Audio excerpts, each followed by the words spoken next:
Ah yes, yet another tier list. This week has been the tier listiest week in the world, and hey, listen, it's fun to do other stuff than just meta, cause we have to disclaim the meta tier list so much that we'd probably just spend doing that all the time. But this time also kind of requires some disclaimers because this is very heavy bias, but I can definitely take you guys through the thought process of somebody that plays all the specs in the game and what specs are the hardest in terms of DPS, clearly, because that's really only that matters. Tanks, what?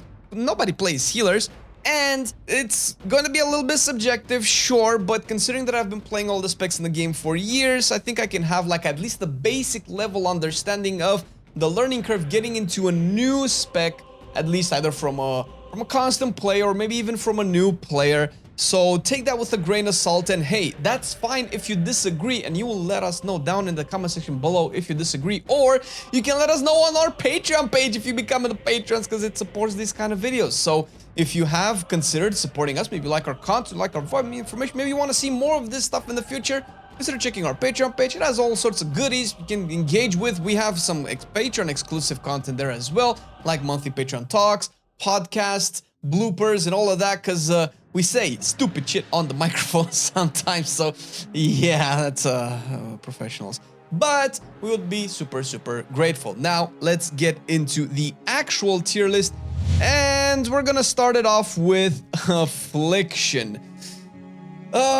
Okay, well, I kind of have to consider the new rework for Affliction, making the specs slightly easier to get into. Now, I understand not a lot of people are, keen to dot specs and alt tab, but that's kind of been a very basic stuff in World of Warcraft for 17 years. And since I've played Affliction for 20 years, been playing it since Classic every now and again, on and off, of course, it's not that difficult. However, I do see a big difference into getting into Affliction as opposed to playing, I don't know, Destruction even. So I would probably rank Affliction on A tier, and that's about it. I'm gonna go a little bit quicker through all of these because we could spend here all day, but arms is also not as difficult as people make it sound. A lot of people simplify arms a little bit, but I feel like if you really want to perform with arms, you definitely need to understand how your rage gain comes in. Obviously, the majority, like 99% of it, comes from your weapon swings, and it comes in big chunks, as opposed to Fury, which generates it with abilities. And knowing when those big chunks comes in without, let's say, a weapon swing, Wikara, is going to take a little bit of practice, and outside of that, it's pretty straightforward. It is a little bit more tactical. You don't want to spam abilities as with other specs, so that might take a while to get into, but outside of that, it's pretty straightforward. I would probably rank this into B tier. I think Affliction is slightly more difficult than arms. Assassination has been an interesting spec in Dragonflight because single target historically hasn't been particularly difficult.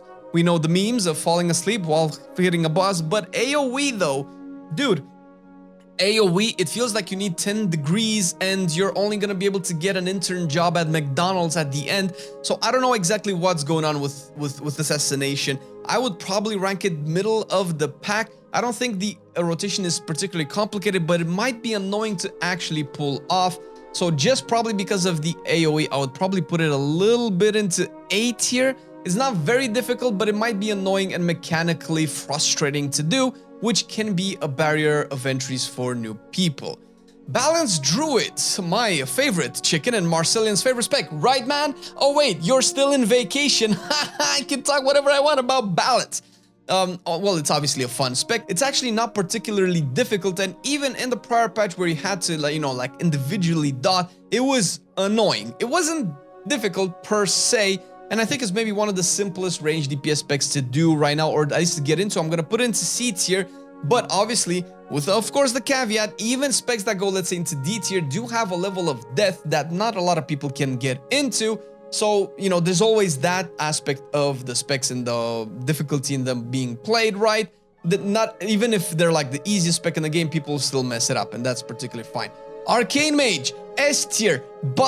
This is probably biased, but I have played Arcane throughout the last 5-6 years. I actually haven't played it in Legion, but I did pick it up in BFA, and I've played it back in the day in Classic and TBC days. Arcane is a very, very different spec than most other specs in the game. It has one of the roughest combos and damage windows that you have to do, and cooldowns don't 100% sync all the time, so you kind of have to make some decisions. You are pretty much set in stone and cast like a turret, so that's probably where Arcane goes. 10.1.5 is definitely doing a little bit of a better job at making Arcane a little bit less annoying and a little bit more fun, to be fair. But I think for as long as we have the Radiant Spark iteration that we have right now and the Touch of the Magi interaction, we're probably going to have Arcane in a place where going into it as a new player might be one of the biggest challenges you've had playing a spec, at least decently, right? You can still do damage, just press random Arcane Orbs and Arcane Missiles, but to deal competitive damage, you might have to work more than with other specs. BM Hunter. Alright, listen, I am going to put this into D tier. It is one of my favorite Hunter specs, by the way, one of my favorite range specs, period, in the game, better than like 80% of the other ones. And it does have a level of death. It is simple, let's not kid ourselves. It is simple, but probably the simplistic thing that comes to BM, controversially maybe, I'm gonna point it out, comes from the movement, that you are free to actually move. You actually don't have to think about the ABC, which is always be casting. That's not necessarily an issue with Beast Mastery, even though the rotation is not particularly brain dead like most people want to believe.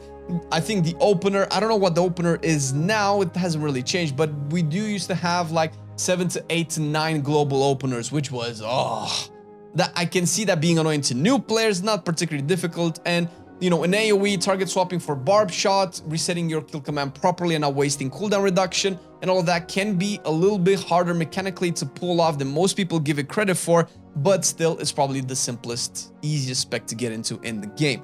Demonology Warlock as my main, well, I'm maining Warlock, period. It's not particularly easy, it's not particularly complicated, I don't think. It's maybe the BM Hunter version of the Warlocks, because you do have a lot of freedom to move, although kind of Affliction has as well. The Nether Portal rotation isn't as oppressive as most people like to point it out. I particularly don't find it difficult whatsoever, not even compared to Arcane Mage. And the freedom of casting all those instant Demon Bolts is very, very relieving for Demo, especially last year when he had free Hand of Gul'dans. It's a very straightforward spec. It has its build up towards a strong turn has been a little simplified over the years, so it's not as complicated as it was, let's say, in Shadowlands or maybe even in BFA. So I would put this middle of the pack.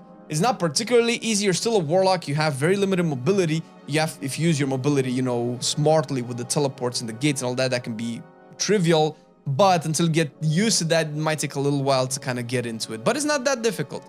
Destro Warlocks as well. This goes into C tier because I cannot really rank all the Warlock spells at the same time. The most difficult part of Destro Warlock is understanding, well, in single target, right now at the very least, I don't know how it's going to change in the future, but right now the madness of the Azure and let's say eradication windows are probably the difference between a great Destro Warlock performance and a weak Destro Warlock performance. There are very tiny windows in which you want to optimize your Chaos Bolts, aka during those windows you want to make sure that you have proper shard generation, that you want to have proper Chaos Bolts, and if you're interrupted by damage by having to move, you have to kind of know how to transition into your next cycle of shard generation and using your Chaos Bolts efficiently to extend those windows of damage as much as possible. That's difficult. It's not too difficult, it's easy to grasp, it just comes with practice and content knowledge, but outside of that, it's very simplistic. You don't really do much with it. You generate resource, you spend resource, you have 2 spenders, 1 in single target, 1 in AoE, you have a big cooldown that doesn't alter your rotation whatsoever, you don't prep for that cooldown in any meaningful way, so that's why I'm ranking Destro a little bit lower. It's still a fun Warlock spec, by the way. Fire Mage. Fire Mage has been where Arcane Mage is a little bit more complicated theoretically and gets easier the more you practice it. Fire Mage is easier to understand, but a little bit harder to mechanically pull off. 10.1.5 obviously changes Fire Mage in a big way, but I feel like Fire Mage still retains a degree of complexity, which for me, we will put it into A tier. It's a very rewarding degree of complexity and might be even more rewarding if it actually ended up doing a lot more damage outside of Power Infusion and Bloodlusts. Frost Mage is obviously a little bit more simplistic. Changes are happening to it in 10.1.5, but overall, it's been the Destro Warlock of mages, I would say, so I'm going to put it into C tier. It's a simple spec. its mechanics are simple, and ever since Shatter has been really trivialized, because I remember Shatter back in the day where, you know, clipping spells and using travel time and all of that stuff would give you rather an extra spell to shatter. That has changed, so it's a little bit simpler right now, less punishing, so C tier. Marksmanship Hunter, maybe one of the more difficult mechanical range specs, not because it's particularly complicated, but to pull off proper volley windows, you have to understand your global cooldowns and how many globals you can fit and how to optimize your aim shots and rapid fires. That's probably one of the complicated versions of marksmanship. The fact that your biggest damage dealing, historically, is aim shot, and it's a long cast and it forces you to sit still, that can pose some difficulties getting people into it. But outside of that, it's pretty straightforward. It's might be punished more than, let's say, the other hunter specs to actually play right. I'm gonna put it into B tier. Pretty average. I think it's fine. You will probably get into it a little bit easier. Outlaw Rogue. Now, Outlaw has undergone some big changes with Dragonflight. It's a lot more engaging right now. The APM for it is a lot more intense, and it's you never stop, as opposed to Arms Warrior, where you kind of, you know, want to tactically think about your next ability. Outlaw, not that you're not thinking, but you're firing them off, and the difficulty of Outlaw comes with, you know, knowing exactly how to optimize all of that. Roll the Bones is not a particularly difficult concept to understand. It does kind of change its priority with buffs almost every expansion, sometimes even throughout the expansion itself, so that might keep you on your toes as a recurring Outlaw players. I think it definitely can see an increase in difficulty as opposed to Arms Warrior, for instance. I don't know if it's at the level of Fire Mage, but it is a spec that definitely requires your full engagement. Survival Hunter. Dude, I'm always a little bit on the fence with Survival Hunter. It's not a difficult spec to play. It doesn't have like intricate synergies that you have to do. It used to have a little bit more, let's say, a higher learning curve back in the past. I don't see that right now, and that's partially what I don't like about Survival Hunters. It's been too simplified. It's been too dumbed down. Bomb synergy used to matter a lot more in the past. Right now, and for the last couple of years, you're just firing bombs left and right. Sure. Sometimes it's good to, you know, have some serpent stings out before you push out the green bomb, but it didn't feel like it was that impactful in Dragonflight, so it just felt like, oh, just press the ability. And because of that, for me, Survival has taken a dip, and it's a little bit into, I don't know if I should put it in B or C tier.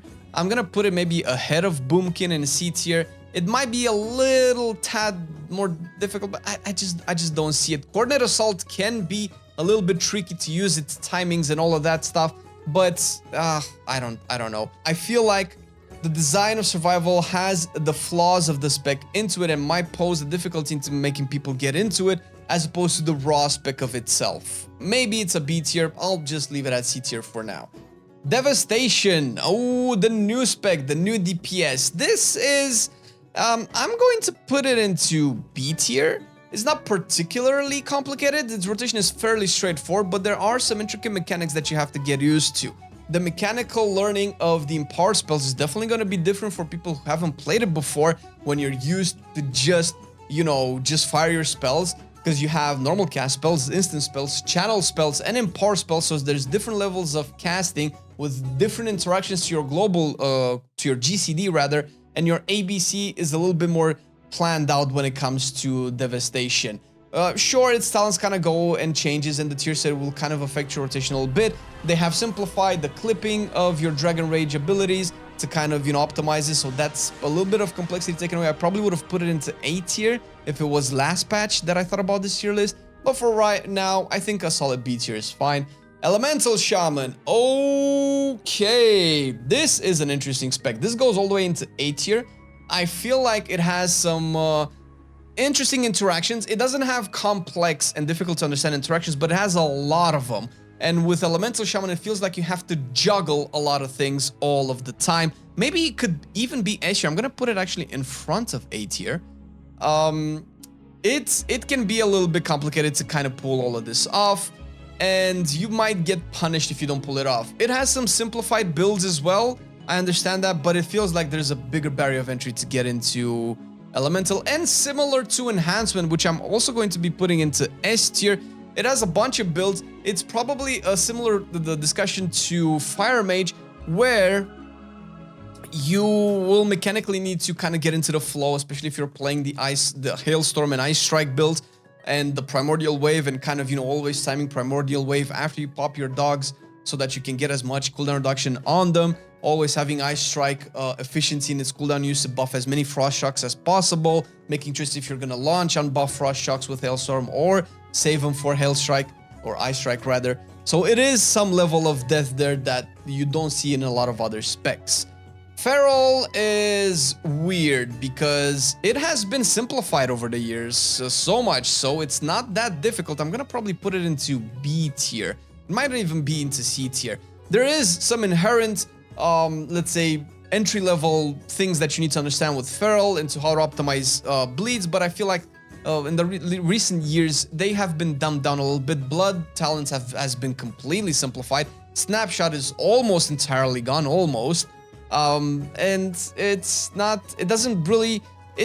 just simple. You cannot just randomly press your buttons, obviously, you know, properly optimizing a blood talents rotation and strategically time it out. It definitely impacts your damage in a meaningful way, but I don't feel like it has the complexity that it used to have. Maybe in the past it would have been A, maybe even S tier, but now I think B is solid. Frost DK, a very straightforward, simplistic spec. I don't know if I want to put it into D tier. It's not that complicated. I feel like Breath of Sindragosa does have a level of complexity to it that also has been dumbed down significantly in the last couple of expansions. And now that you're playing a lot of Obliteration, which is even simpler, I feel like Frost DK is a solid spec to get into. It's a little bit easier, so yeah, it's gonna go into C tier. Fury Warrior, also C tier. Similar to Frost Death Knight, maybe a little bit more simple. Tier set might give it a little bit of an edge in terms of death, because you probably want to monitor your stacks of the tier set to optimally use your bloodthirst. Having a brain fart right here. But otherwise, Fury has been very straightforward. You build your rage, you only spend rage on Rampage. The rotation is the same in single target and AoE, you just add Whirlwind and AoE every couple of globals, so it's very straightforward. Havoc Demon Hunter. This has taken a turn where at one time it would have been down in D with Beast Mastery. I think right now is going to be a solid B tier. It's not too complicated. Momentum does have a level of death, which I personally enjoy. Not a lot of people have enjoyed, but Momentum has been incredibly simplified since its early days of Legion when I played and mained Havoc with the Momentum build. Right now that you can get Momentum through Vengeful Retreat is just trivial to keep the buff up, and I think the duration of the buff has been increased as well. The strength of the buff probably has been tuned down, so it's not that important anymore. So it feels like overall it's a lot simpler to play. It still has some intricate synergies, and the extra mobility on top of all of it is a mechanic that not a lot of specs get into. Red Paladin. Oh, dude, Red Paladin is a treat. I would put Red Paladin also around B tier-ish. I feel like it's very average in terms of its difficulty. It has some interactions that you really want to play out and kind of use in the right direction and right order. Templar Strikes feels like it adds a level of death that no other melees have, because it feels like it's its own little thing outside of it, and it doesn't really impact your resource that much. And it's like a totally separate rotation. It's fun. And the fact that you have different builds and different ways to use it, execution is also pretty cool, but I think it also has been simplified since the 1 minute build back in BFA. I think it's fine. Not BFA, rather, Shadowlands. I think Red is in a good state. Shadow Priest. This used to be a lot more complicated last patch. I probably want to put it into either A or B tier. I would probably put it a little bit into A tier, maybe bottom A tier. It's not a difficult spec to play, but it does have some complexity, especially if you end up playing the Shadow Prism build, which is, strangely enough, not being used this patch from what I've been able to see. But it was one of the most rotationally frustrating, punishing, and annoying things to play, which definitely was a big barrier of entry for Shadow Priest, at least in Shadowlands, if you did play the Shadow Prism build, and everybody let out a sigh of relief whenever that went away. So I think that Shadow Priest can have some... I think it's been simplified a little bit. I think the concept of doing AoE through Psychic Link is fun, but it might be a little bit strange to new people. Also applying dots and all of that, so which is partly the reason why it's still in A tier. Sub-Rogue. Sub-Rogue has been simplified a little bit since in the past. I'm gonna put it into B tier. I have no idea exactly where in B tier I'll put it, maybe in the middle. Sub-Rogue is fine. It's a good spec. It still has the rogue things. It has probably one of the most explosive AoE in the game, which is very fantastic.